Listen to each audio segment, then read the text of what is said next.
네, 안녕하십니까. 오늘은 천자문 익히기. 항상 천자문이죠. 오늘 7일차 과정입니다. 벌써 7일차가 됐네요. 시작한 지가 엊그제인데. 자, 7일차에는요, 읽어보면요, 검, 호, 거궐, 주칭, 야광. 검에는, 칼이죠. 검에는 거궐이라고 불리우는 그런 검이 있었고, 주, 구술이죠. 옥구술이죠. 옥구술 중에는 야광이라고 이게 칭하는이죠. 칭하다. 야광이라고 칭해지는 구술이 있었다. 거궐이라는 검이 그 춘추 전국 시대 때, 특히 춘추 시대 때 보면은 구천, 월왕 구천이 이제 소유했던, 여기서 역사 얘기까지는 그렇지만 아무튼 굉장히 명검이죠. 예, 명검입니다. 지금까지 와서 명검이라고는 못하겠지만 당시에 그 청동기 시절에서 철기 시절로 이렇게 넘어가던 무렵에 다 보세요. 생각해 보세요. 청동검을 가지고 으쌰으쌰으쌰 싸우는데, 왜냐면 그쪽 지방이 그 월나라 지방이 그 철의 생산지거든요. 그러니까 거기는 철검을 쓴단 말이죠. 그러니까 청동검 갖다가 철검으로 팍 부시고 하니까 다 그냥 죽겠죠. 그래서 이제 거기 거궐이라는 검뿐만이 아니고 명검들이 굉장히 월나라에서 많이 나옵니다. 아무튼 거궐이라는 검이 있었고, 지금 우리는 야광주라 그래갖고 그냥 밤에 빛나는 걸 야광이다 그러는데, 원래는 이게 야광이라는 게 고유명사였죠. 그래서 야광주라는 구술이 있었다 그런 얘기입니다. 항상 대칭되죠. 이 대구가 됩니다. 검호 거궐이요 주칭 야광이라. 그러니까 앞에 구하고 같은 형식으로 뒤에 구를 따주는 거, 요게 바로 천자문의 특이한, 천자문뿐만이 아닌 중국 전체적으로 봤을 때 상당히 특이한 그런 그 대구 형식이다. 이걸 항상 말씀드리고 있습니다. 자, 이런 형식을 유념하시면서 첫 글자부터 보도록 하겠습니다. 자, 거무거골에서 첫 글자는 이제 칼검자죠. 칼검자를 보게 되면 지금은 우리는 이제 이렇게 씁니다. 자, 이렇게 지금 우리는 쓰는데, 이게 이제 소전체는 이제 이렇게 쓰이죠. 이렇게 쓰이는데, 칼검자에서 쓰이는 이 오른쪽 부분, 요 부분이죠. 자, 소전체는 거꾸로 쓰였는데 지금 우리 해서로 볼게요. 해서로 보게 되면 이렇게 집이 있고요. 집이 있고 이렇게 입구자가 이렇게 두 개가 있습니다. 그리고 사람 인자가 이렇게 있죠. 요 글자를 뭐라 그러냐면 다 첨자라 그래요. 모두 다 할 때, everybody. 그러니까 다 모두 다 할 때 다 첨자입니다. 발음은 첨으로 이제 발음이 나는데,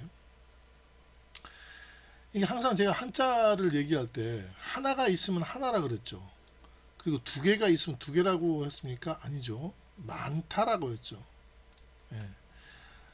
그러니까 이게 두 개가 있으면은 많다는 겁니다. 즉, 이 집에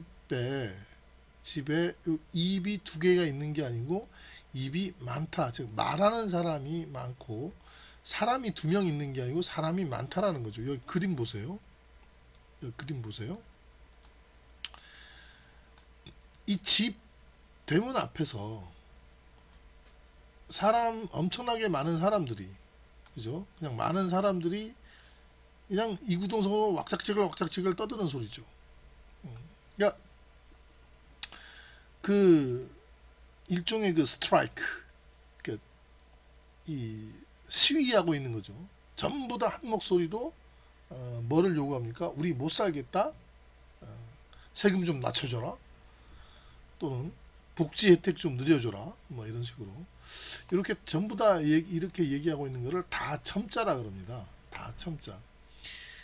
그렇다면은 다 이게 이제 발음이자 뜻으로 쓰인 거죠. 다첨자. 그 부수가 뜻으로 쓰인 게 뭐냐? 부수로 쓰인 게 요거죠. 요거 쇠금자. 지난 시간에 쇠금을 제가 말씀드렸습니다. 요거는 거푸집이라고요. 근데 뭐를 만드는 이 청동을 만드는 거푸집이다. 그러니까 이 그 한자라는 것 자체가 나온 게 무슨 시대냐면 청동기 시대라 그랬죠. 그래서 이건 청동기다 제가 말씀을 드렸는데 청동기 시절에 가장 센 무기는 청동기입니다.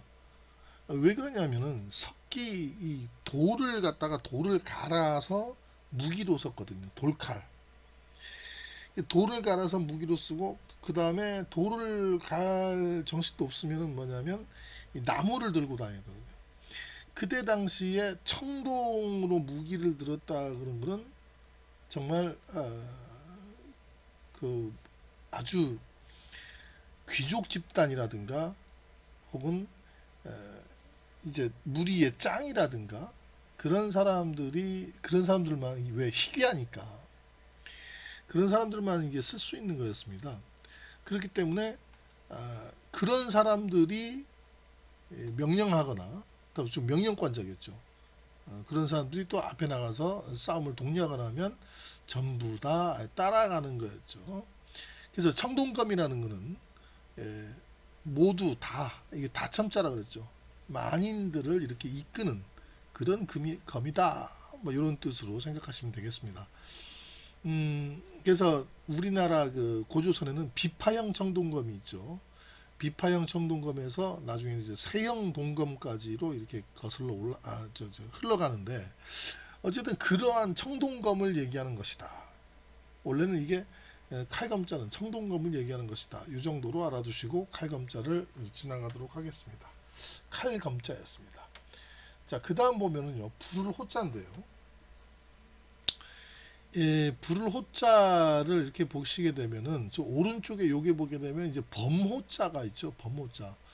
이게 자, 이렇게 됐죠. 이렇게 되고 자, 이렇게 요게 이제 범호자 부수인데 여기에 이렇게 해놓으면은 이 범호랑이를 얘기하는 겁니다.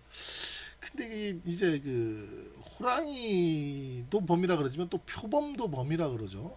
아무튼 중요한 건 범을 얘기하는 겁니다. 호랑이. 그래서 범호자가 발음이자 또 뜻으로 쓰였는데 그러면은 얘를 보게 되면요. 요게 이제 불을 호자죠. 얘가 입을 벌린 모습을 얘기하는 겁니다. 그 다음에 얘는 또 입을 얘기하는 거고, 즉 입을 벌려서 뭔가를 얘기하는 건데, 근데 얘가 붙음으로 인해서 뭐처럼 이 호랑이에 울부짖는 것처럼 이렇게 얘기한다는 거죠. 즉 불을 호자라는 여기에서 이 불을 호 또는 이름호라 그럽니다. 우리가 이름을 부를 때도 뭐 이렇게 우리 그 국어국문학과 회장님이 김정미 회장님인데 이게 뭐 김정미 회장님 이렇게 얘기하면 안 들리겠죠. 호랑이에 울부짖는 것처럼 우렁찬 소리로 김정미 회장님 이렇게 큰 소리로 불러야 돌아보겠죠. 불을 호자의 이름이 바로 이제 그런 겁니다. 한자에는 상당히 재미있어요. 나중에 가면 이제 나오겠지만 읽을 독자도 있거든요. 이렇게 말을 하는데 어떻게 읽느냐. 이게 시장에 팔매자가 나옵니다. 팔매자가.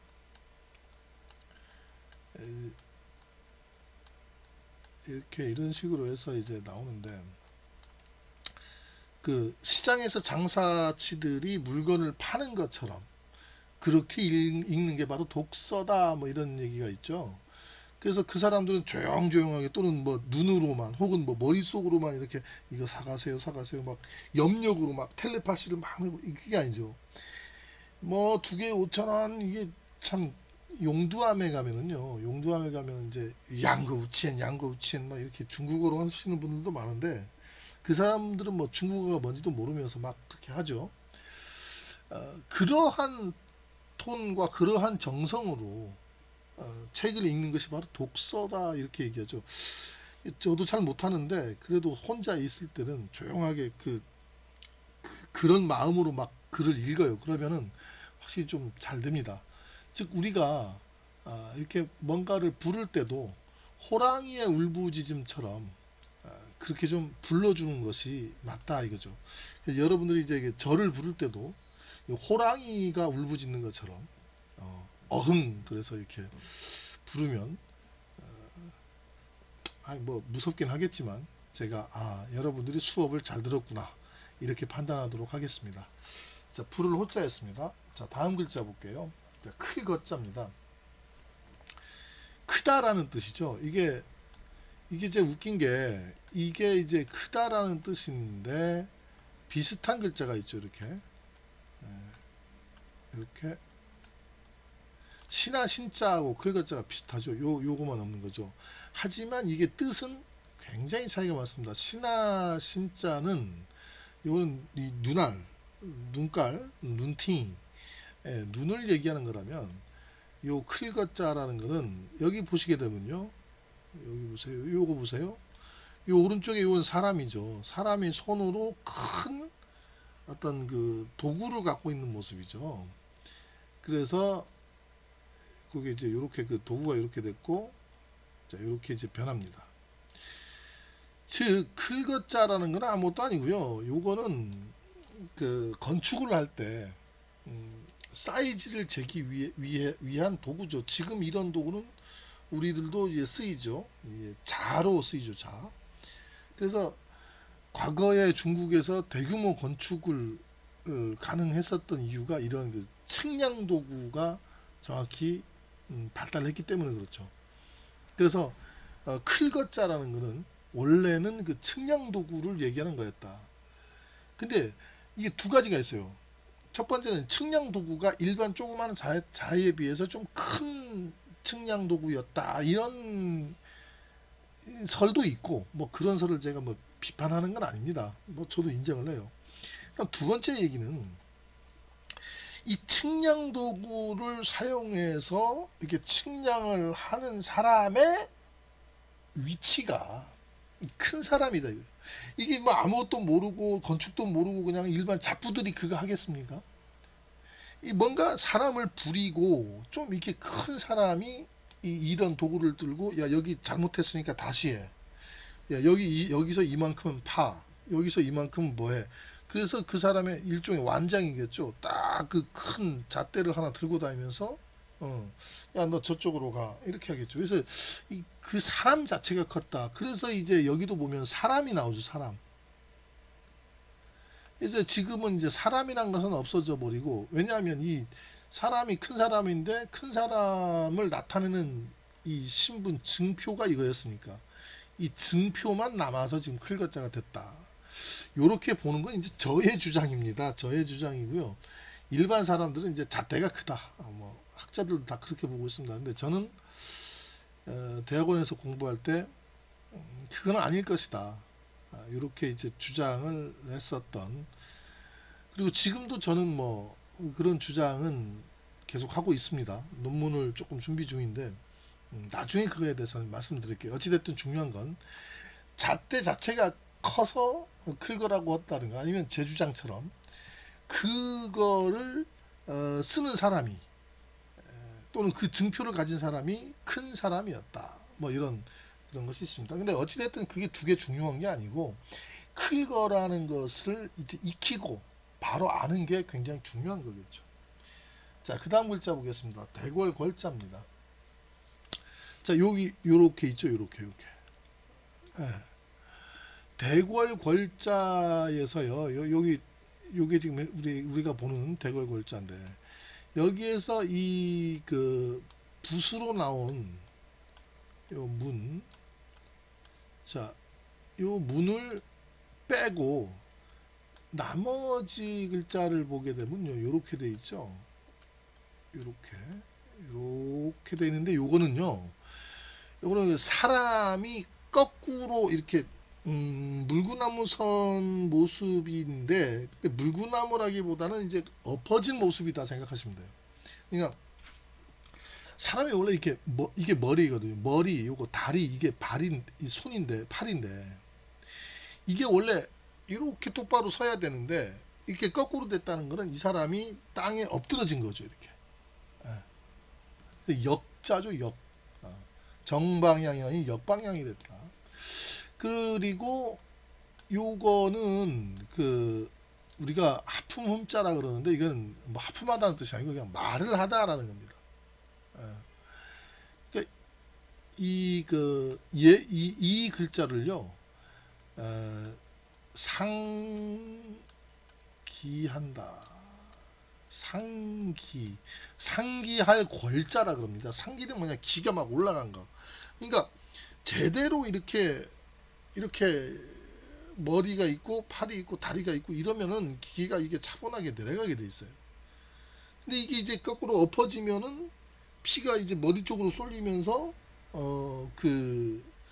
아주 기운이 이제 몰리겠죠. 그래서 이게 상기하다. 그런데 이제 그게 이제 말을 안다는 건데, 열받아서 말하는 거죠. 그러니까 막 이빨이 받쳐갖고 막 하는데 이게 혈압도 올라가고, 그런 상기골자입니다. 즉 상기골자의 본래 뜻은 이렇게 엎드러져서 말한다, 이런 뜻이 있어요. 그러면은 이제 발음으로 나왔죠. 이것도 어차피 골자니까. 그 문은 문인데 이렇게 어떤 사람이 엎드러져서 통촉하여 주시옵소서. 이거는 뭐 재고해 주시옵소서. 성은이 만극하옵니다. 이런 식으로 문에서 이런 사람들이 아주 기가 상기할 정도로 통촉하여 주시옵소서 막 이렇게 하는 그런 장소는 어디냐 이거예요. 아무 문이나 가서 그런 걸 하겠느냐. 결국은 그래서 이거는 그 대궐이다 이 말이죠. 대궐이다. 그러니까 그런 데가 왕궁이다. 그래서 대궐골자가 되었습니다. 비교적 이제 예전에는 없던 글자였는데 후반기에 나온 글자죠. 자, 대궐골자였습니다. 그러면 이 네 글자를 한번 읽어볼게요. 읽기 전에 검호, 검에는 호, 불렀다, 거궐이라고 부르는 검이 있었다, 그 얘기겠죠. 자, 읽습니다. 칼검 불을호 클거 대궐궐. 한 번 더 합니다. 칼검 불을호 클거 대궐궐. 네, 다음 글자 갈게요. 구술주자입니다. 이게 여자아이 이름들 중에서 이렇게 구술주가 들어가는 이름이 많아요. 이 왼쪽에 보이는 이거는 임금왕자인데요. 이게 구술옥자입니다. 구술옥자가요, 이런 식으로 붓으로 들어갈 때는 여기 있는 점이 없어져 버리고 이런 식으로 임금왕자 비슷한 글자로 바뀌게 됩니다. 이게 바로 구술 주자도 마찬가지로 이게 구술 옥자가 들어갔죠. 그럼 이게 이제 뜻이 되고요. 요게 발음이 되는데, 발음이에요. 발음이 되는데 이게 무슨 뜻이냐? 자, 얘는 이렇게 돼 있죠. 이렇게 되고 이렇게 돼 있는데, 얘가 붉을 주자입니다. 근데 나무목자는 뭐죠? 여기도 봐도 이제 나무목으로 보이잖아요. 이 소전체의 나무목은 이렇습니다. 갑골문도 그렇고. 자, 이게 나무목자예요. 요게 나중에 이 위에 거는 펴지고 밑에 것은 올라가서 해서로 가면은 이렇게 되거든요. 이게 나무목자란 말이죠. 이 나무목자하고 비슷하게 생겼죠. 제가 예전에 강의할 때도 보면은 나무 목자하고 붉을 주자하고 막 헷갈려요 학생들이. 그러니까 나무 목자하고 비교했을 때 여기에 가운데에 요거 하나 있다 이거죠. 이거는 일종의 이 핵심 포인트인데, 예전에 이제 한국에도 있었고 중국에도 있었지만요, 나무 중에서 그 붉은 빛을 내는 나무가 있었어요. 적신목이라고 해갖고 그 나무를 일컫는 겁니다. 그러니까 이 붉을 주자 단어가 나오는 그 문헌들을 보면은 어쨌든 적신목을 가지고 여러 가지를 이제 만들거든요. 고급적인 그 주택이라든가, 또 지금도 마찬가지고 예전에 우리 조선시대 때까지도 적신목으로 많이 건축을 합니다. 근데 그렇게 이 적신목을 표현하는데, 나무는 나무인데, 그러니까 이 좀 붉은, 그러니까 겉으로 붉은 게 아니고 그 나무를 딱 껍데기 벗기고 이렇게 건축 자재로 딱 잘랐을 때 붉은 빛이 쫙 감도는 그런 나무를 어떻게 표현을 해야 되는데, 옛날 사람은 거기에 이게 우리가 쓰는 나무니까 이렇게 점 하나 찍어 놓든가 선을 하나 이렇게 그어 놓은 거죠. 적신목이다. 그래서 나무는 나무인데 붉은색 나무다 이랬는데, 이게 이제 나중에 가면서 나무의 뜻은 없어져 버리고 색깔이 붉다. 그래서 이게 그러니까 색깔이 붉다는 것만 남아 있는 거죠. 그러다 보니까 어쨌든 이게 지금은 이제 붉을 주자가 됐는데, 그래서 이게 구술 옥자하고 합쳐져서, 그러면 어떻게 됩니까? 구술은 구술인데, 이 구술 옥자도 구술이죠. 구술은 구술인데 이런 구술이죠. 이런 구술. 즉 한마디로 붉은 구술. 붉은 구술. 언뜻 무슨 생각이 떠오릅니까? 루비가 떠오르죠. 루비. 그래서 이게 중국의 그 고대 장신구들이라든가 이런 거 보면은 이제 홍옥이라고 그러죠. 홍옥. 아주 최고로 쳐주었죠. 근데 이제 이게 그래서 나중에는 홍옥을 나타내는 홍옥 주자였는데 원래가. 근데 일반적인 구술도 이제 얘기하는 그런 구술 주자가 되었다. 그렇게 생각하시면 되겠습니다. 구술 주자였습니다. 자, 그다음 일컬을 칭자인데요. 자, 이거 집중해서 들어야 됩니다. 자, 일컬을 칭자가 여기 있죠. 근데 일컬을 칭자에 요거를 이제 가운데로 나눠 보자고요. 자, 하나는 이제 벼화자죠. 요거는 이제 뜻으로 쓰였고 붓으로 쓰였습니다. 그러니까 이거 벼화부수예요. 자, 얘가 뭐냐 이거 얘가 그대로 이 자형이 남아 있어요. 얘는 이제 손이죠. 손이고, 자, 얘는 무거운 물건을 얘기를 합니다. 그러니까 손으로 물건을 들어 올리는 거죠, 지금. 그래서 이거를 들다 해갖고 들 칭자라고 합니다. 그러니까 원래는 이게 들다라는 뜻이었어요. 들다라는 뜻이었는데 이게 이제 벼화자하고 붙이게 됩니다. 벼화자하고 붙으면은, 자, 어떻게 되느냐 그러면은 벼의 무게를 들겠죠. 벼의 무게를 재겠죠. 그 벼의 무게를 재면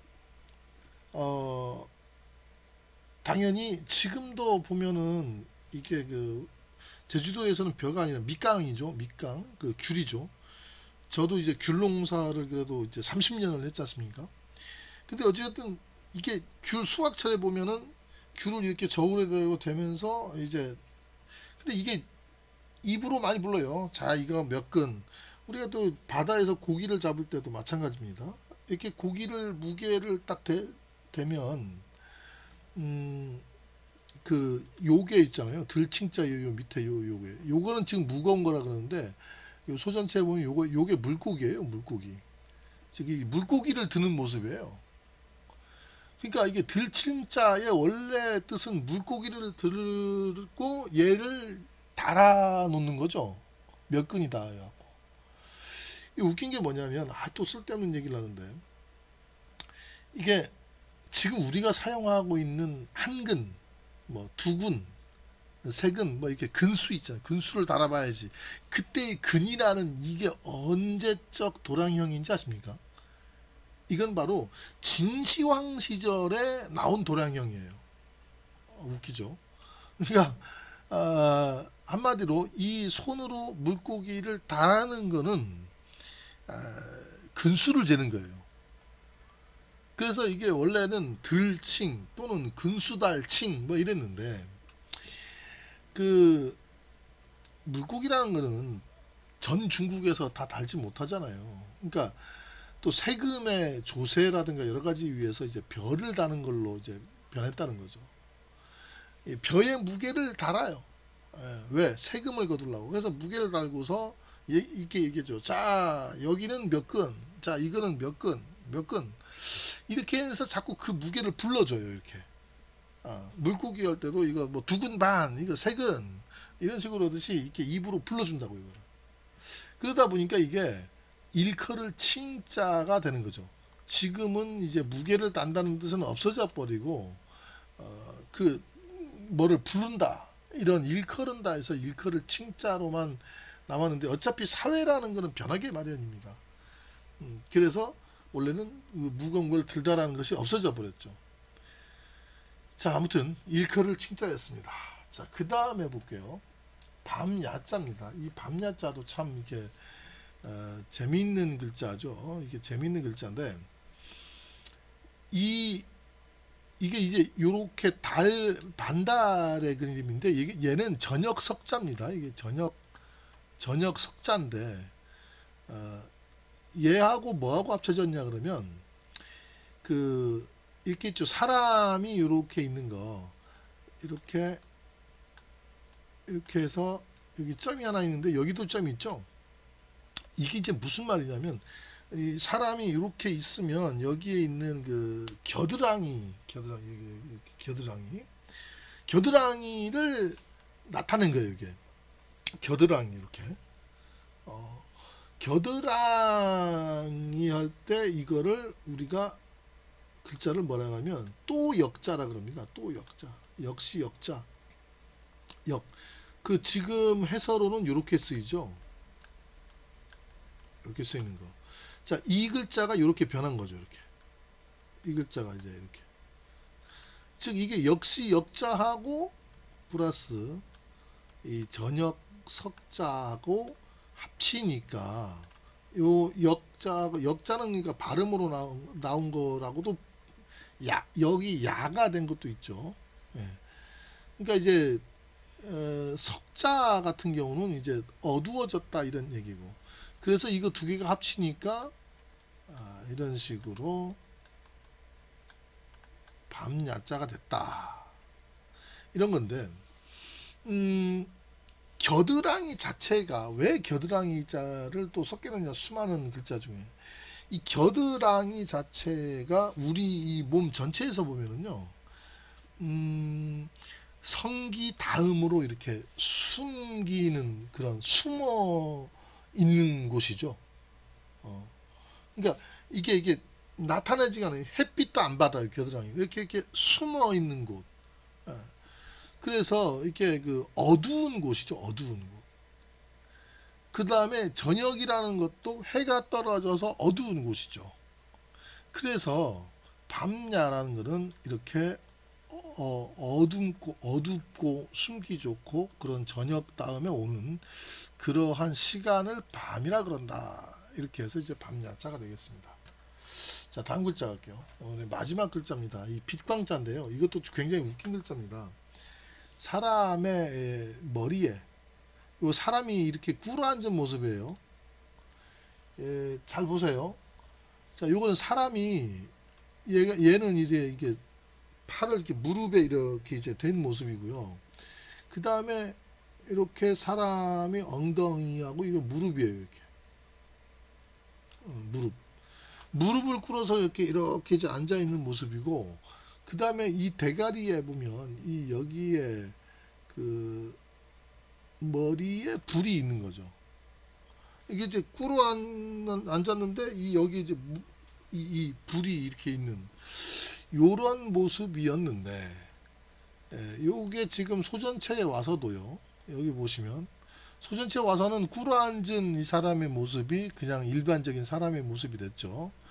그리고 여기 위에는 우리 불화자 보이죠? 즉 사람 위에 불이 있다는 거죠. 물론 이제 예전에 같은 경우에는 그 신에게 이렇게 불을 받는 뭐 그런 것이다 뭐 이런 얘기도 있고, 또는 이제 노예한테 그 노예 위에 불을 놓겠다. 그때 신에게 불을 받는 것은 특권 인식이고 노예는 정말 아닌데, 이거 너무 차이가 많이 나갖고 저는 이게 신빙성이 없다고 봅니다. 그 학설은. 제가 말씀드리고 싶은 건 그런 거죠. 이유야 어찌됐든 간에 사람의 머리 위로 이렇게 불을 지켜둔다는 거죠. 우리가 동굴 탐험할 때 불을 이렇게 사람 아래로 놓지 않잖아요. 사람의 위로 이렇게 이제 불을 지켜들죠. 성경에도 보면은 또 그런 얘기 나와요. 등불을 갖다가 말 아래 두지 않고 이렇게 위에 높여서 이렇게 등불을 든다. 뭐 그렇게 해서 세상을 비춘다. 뭐 이런 얘기가 있는데, 그 동양적인 사고 방식도 마찬가지예요. 불이라는 것은 사람의 아래에 놓는 게 아니고 사람의 머리 위에 놓는 거죠. 그래야 세상이 이제 밝아지겠죠. 우리 많이 보겠고. 그래서 이것을 이제 빛날 광자, 즉 나중에는 빛 광자다 또는 밝을 광이다 뭐 이런 얘기가 돼 있는 거죠. 그게 바로 이제 빛 광자의 이제 원리였습니다. 자, 이렇게 해서 이제 7일차 강의가 끝나는데요. 한번 요 네 글자를 읽어볼게요. 구술이라고 하는 것에는 야광이라고 일컬어지는 것이 있었다 이런 얘기인데요. 그런 건데, 자 읽어보겠습니다. 구술주 일컬을 칭 밤야 빛광. 한 번 더요. 구술주 일컬을 칭 밤야 빛광. 자, 처음 8글자를 처음부터 한번 읽어보겠습니다.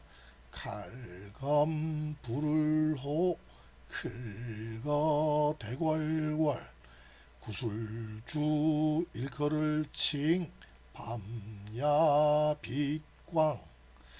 자, 오늘 여러분들이 공부한 이렇게 8글자도 잘 익혀두시기 바라고요.